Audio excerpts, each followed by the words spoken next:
De Montevideo a Buenos Aires. Y en la ciudad de Buenos Aires el domingo va a haber una votación muy importante, insólitamente importante, porque en verdad lo que se van a votar son legisladores, concejales en lenguaje más vulgar, pero que adquiere esa importancia que mencionaba porque hay como, uno podría llamar la batalla de la derecha, de la centroderecha, que Javier Milei le ha planteado a Mauricio Macri. Y esto es lo que le da, la verdad, que una importancia y un volumen sorprendente a esta elección, a tal punto que los candidatos de los principales partidos son los principales candidatos que tienen esos partidos para una instancia como esta. Nosotros vamos a charlar ahora con Gustavo Córdoba, consultor, analista, un poco para analizar obviamente la elección, pero un poco para analizar el cuadro general de este tiempo político que atraviesa la Argentina y que tiene todavía un recorrido largo porque hay que llegar hasta octubre, todavía con la estación del domingo, después en junio Misiones y el 7 de septiembre también en elecciones desdobladas la provincia de Buenos Aires. Ya está con nosotros Gustavo Córdoba. ¿Cómo te va? Buenas noches. Eduardo, un placer. Buenas noches. A ver, yo decía recién que acá en verdad lo que hay, más allá de que se juegan 30 bancas de la legislatura porteña, lo que hay es una disputa por un liderazgo de la derecha o la centro-derecha y que Milei se lo ha planteado a Mauricio Macri. ¿Lo ves de la misma manera? ¿Ves otras cosas que pueden tener importancia en esta elección más allá de que se eligen 30 bancas? Sí, yo tengo otra mirada. Yo te diría, en primer lugar, Me encantaría conocerla, ¿eh? Si es otra, mejor. es una eventual derrota de los dos oficialismos, tanto el de la ciudad como el nacional. Fíjate que las 5 elecciones anteriores que hemos tenido en la Argentina fueron todos triunfos oficialistas. Esta vendría a romper esa tendencia. Creo que además también esta es una elección, corregime si me equivoco, vecinal, local, barrial, que tiene condimentos de los problemas de la ciudad del día a día. Entonces, imponer una agenda que no tiene que ver con la lógica de lo que se elige puede llegar a ser un error estratégico grande. Ahí yo noto una ventaja leve, pero ventaja al fin, de Leandro Santoro, porque él compitió hace no mucho tiempo atrás por la jefatura de gobierno. Entonces tiene como un training un poquito más avanzado y desarrollado de los temas locales que el resto. A mí me parece también que la lógica de festejar quién sale segundo es muy pícara, ¿no? Digo, van a tener que hacerse cargo estos dos oficialismos del voto castigo, porque ellos, a ver, yo escuché publicidades en donde funcionarios del gobierno nacional decían que había que plebiscitar el plan económico. Una irresponsabilidad grave, porque no está en juego el liderazgo de Milei, no está en juego el liderazgo, digamos, del gobierno nacional ni del gobierno de la ciudad, y han puesto en juego valores que corresponden a una elección más parecida a la de octubre que a la del domingo, ¿no?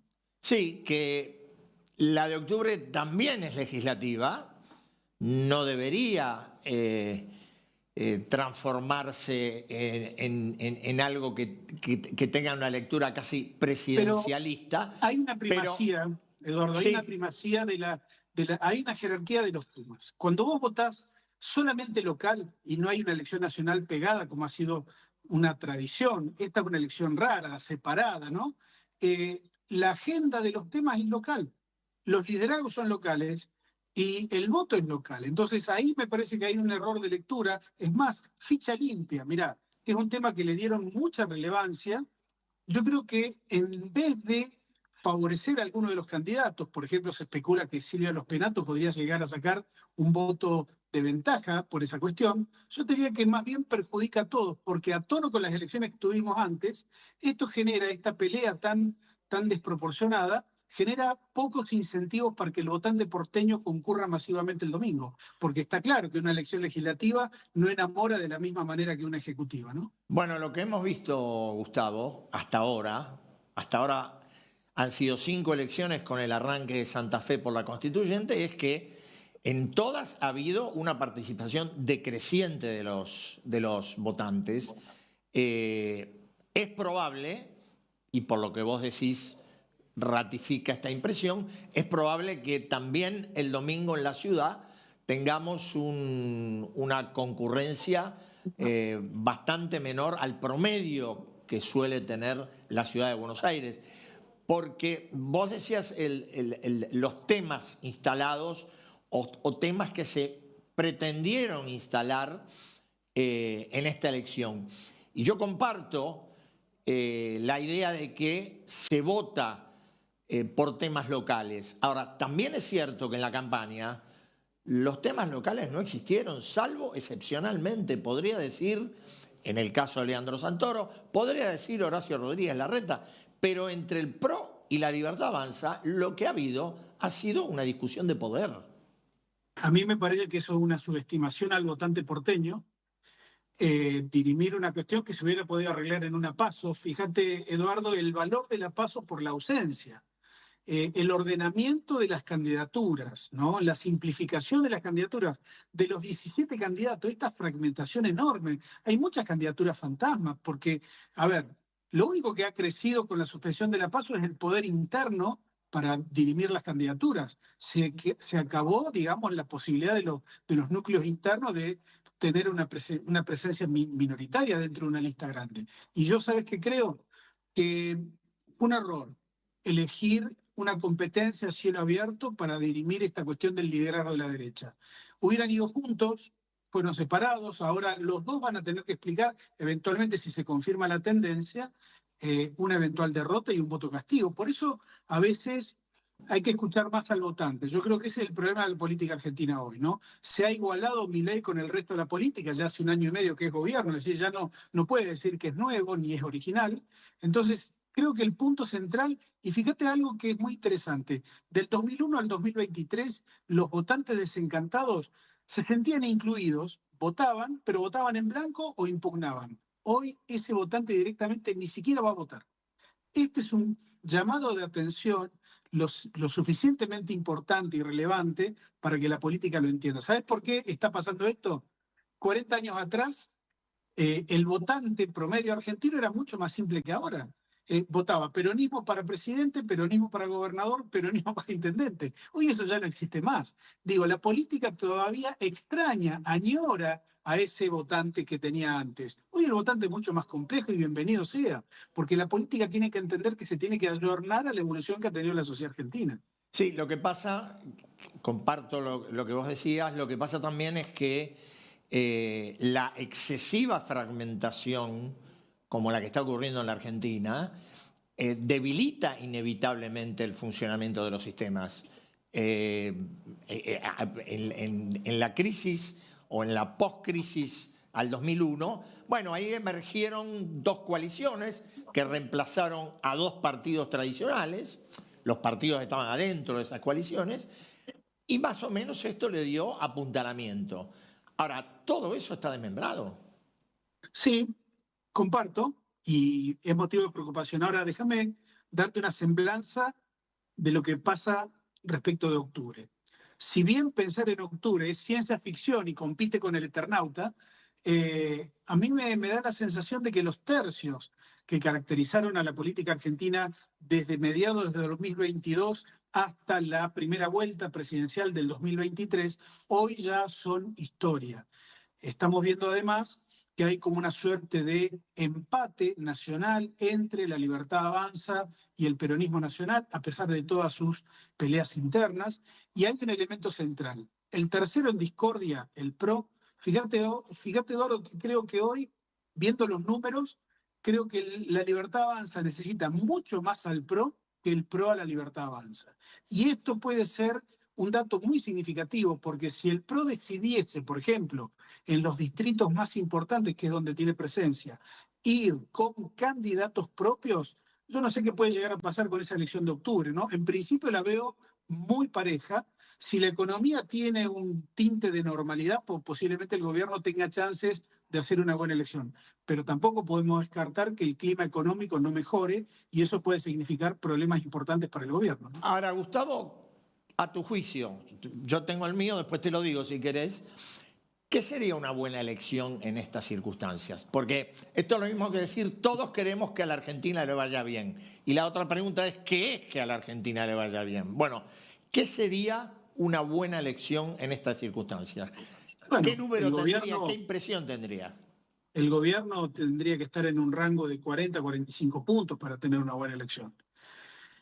Hoy está cerca del 35, igual que el peronismo. Así que yo te diría que hoy lo veo mucho más cerca del volumen de primera vuelta que de lo que sacó en el balotaje.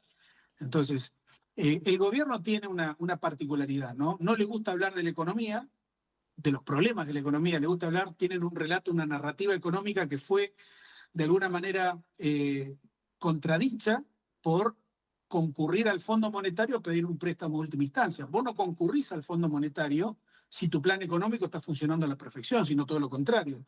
Esa pérdida de eficacia de la narrativa económica me parece que es hoy el principal problema que tiene el gobierno de cara a las elecciones de octubre, ¿no?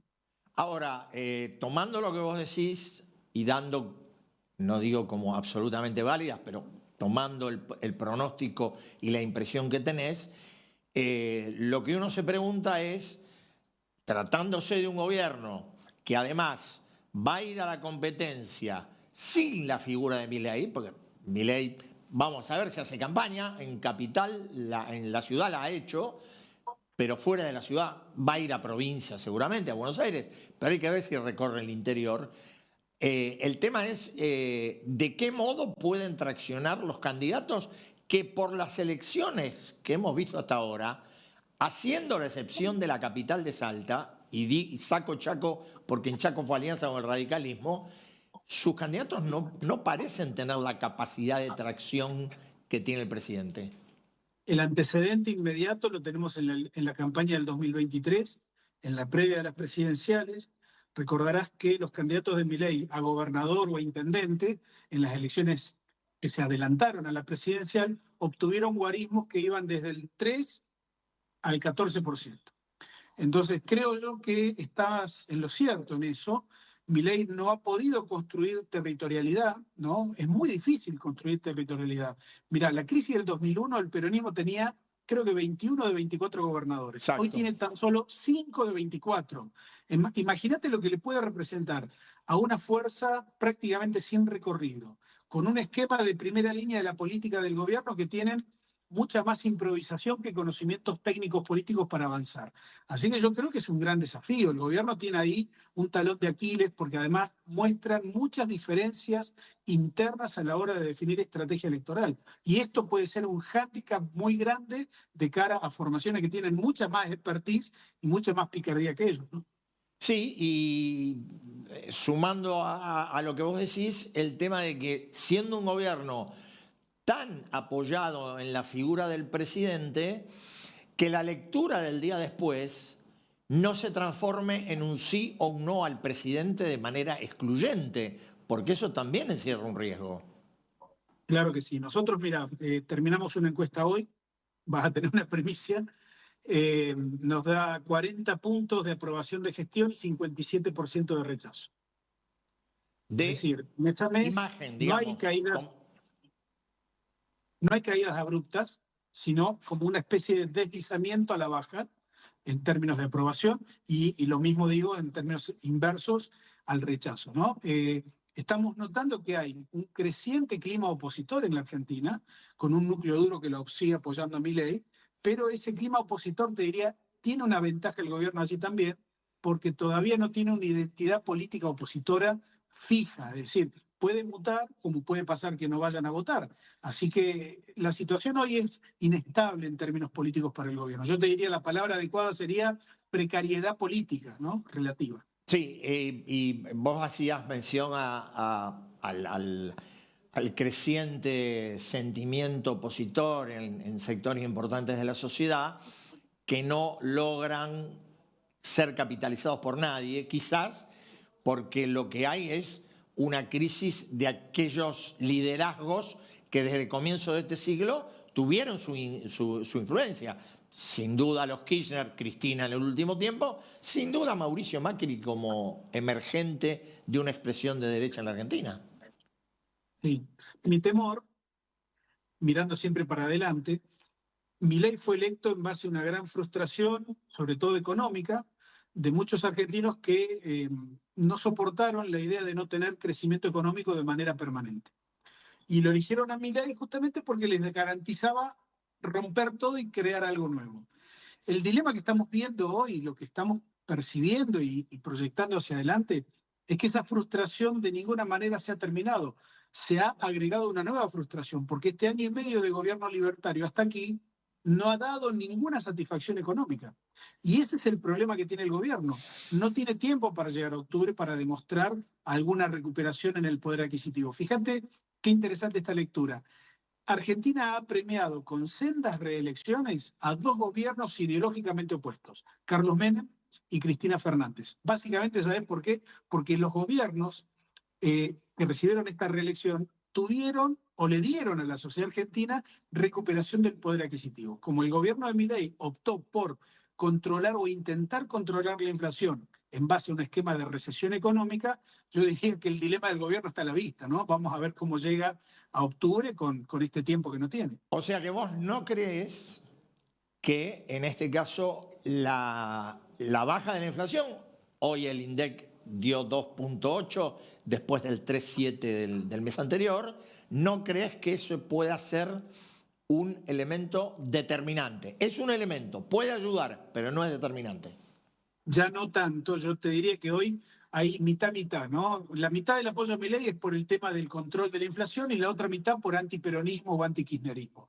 Entonces se va como disimulando esa percepción, ¿no? Te estoy escuchando bien. Sí, se está perdiendo esa percepción, digamos, de solidez económica del gobierno. Y bueno, hay que ver y hay que buscar quizás en la posición ideológica, ¿no? El motivo por el cual todavía tiene cerca de un 40% de apoyo.